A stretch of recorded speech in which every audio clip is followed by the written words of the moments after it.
So one thing I want you guys to be aware of when you start adding your textures and sculpting into the surface is that we do need to build up as well as just pressing tools.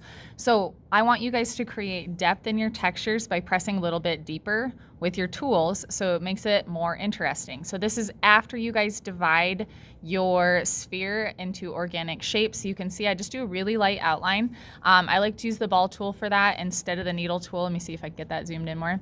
Yep, so I just use the ball tool, so I do it lightly, so if I change my mind, I don't have these deep gouges that I have to take care of. So in this area here, you can see I built up, and I'm gonna show you guys how to do that.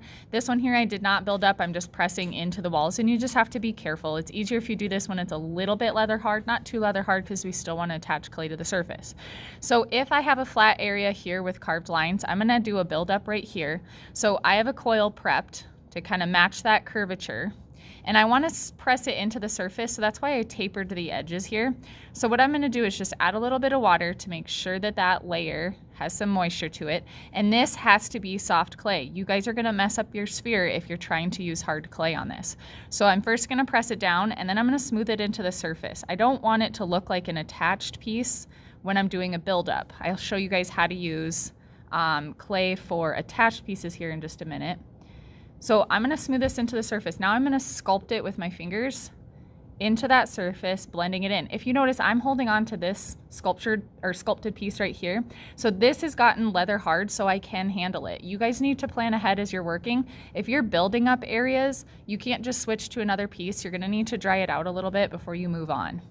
All right, so I've got this piece built up. At this point, now I can carve into it and sculpt. I don't have a lot of these silicone sculpting tools, but some of you guys have them in your kits.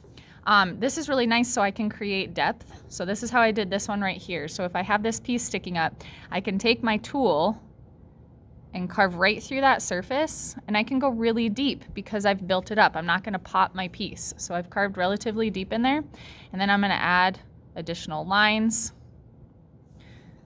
maybe an accent line over here, or maybe one over here. So I want to carve relatively deep, and then I would take a paintbrush and clean those up a little bit. So I want you guys to experiment with different textures. This would look really cool if I just continue doing this design throughout my entire piece, but I wanted to switch it up a little bit to have 3 different designs. If you have your heart set on sticking with one design, you guys can do that. Just talk to me and get approval.